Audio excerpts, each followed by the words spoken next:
అండి ఈ ribbon pakodi video ఎవరికైనా కావాలి అనుకుంటే వీడియో అప్లోడ్ చేస్తానండి. కామెంట్ బాక్స్లోనైతే కామెంట్ చేయండి అంటే 5గురు అయితే కామెంట్ బాక్స్లోనైతే కామెంట్ చేశారండి. వీడియో అనేది అప్లోడ్ చేయరా అని. వారందరికీ థ్యాంక్ యూ సో మచ్ అండి. నన్ను ఇంతగా ఆదరిస్తున్న ప్రతి ఒక్కరికి థ్యాంక్ యూ అండి. అయితే ఈ రిబ్బన్ పకోడీకి అయితే వరిపిండి శనగపిండితోని ఇంట్లో ఉన్న ఇంగ్రీడియంట్స్తోనే చేశానండి. టేస్ట్ అయితే చాలా బాగా వచ్చింది. మీరు కూడా ఒకసారి ట్రై చేయండి. ప్లేట్లోకి అయితే జల్లించుకున్న వరిపిండి అయితే 2 గ్లాసులు వేసుకున్నాను. గ్లాసున్నర శనగపిండి కూడా జల్లిల్లో వేసుకొని జల్లించుకున్న తర్వాత కొంచెం జీలకర్ర పొడి, కొద్దిగా వాము, టేస్ట్కి సరిపోయినంత ఉప్పు, కారం అనేది 1 స్పూన్ అనేది వేసుకొని బాగా కలుపుకోవాలండి.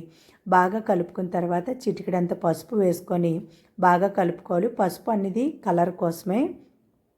ఆయిల్ అయితే బాగా మరిగిన ఆయిల్ అయితే ఒక గరిటె వేసుకొని కొద్దిగా పిండి అనేది ఒక పక్క నుంచి కలుపుకున్న తర్వాత చేతిలోకి పిండి తీసుకుంటే ఉండలా చుట్టాలి. అంత బాగా అయితే కలుపుకోవాలండి.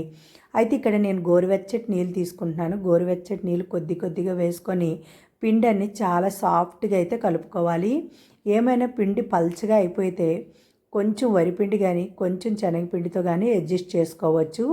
పర్వాలేదండి, అడ్జస్ట్ చేసుకోవచ్చు. అలాంటప్పుడు పిండి అనేది బాగా సాఫ్ట్గా కలిపి పక్కన ఉంచుకోవాలి.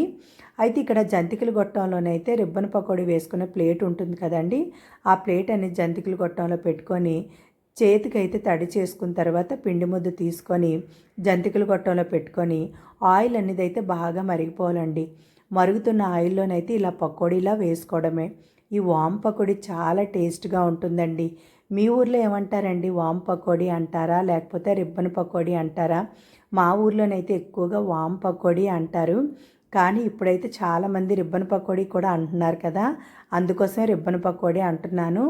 అయితే ఆయిల్లోని రిబ్బన్ పకోడీ వేసిన వెంటనే కలపకుండా 1 నిమిషం తర్వాత గరిటెతో బాగా కలుపుకొని బాగా ఫ్రై చేసుకొని ఆయిల్లో నుంచి అయితే రిబ్బన్ పకోడీ తీసుకొని ఆయిల్ వడపు కట్టుకున్న తర్వాత ప్లేట్లో తీసుకోవడమేనండి.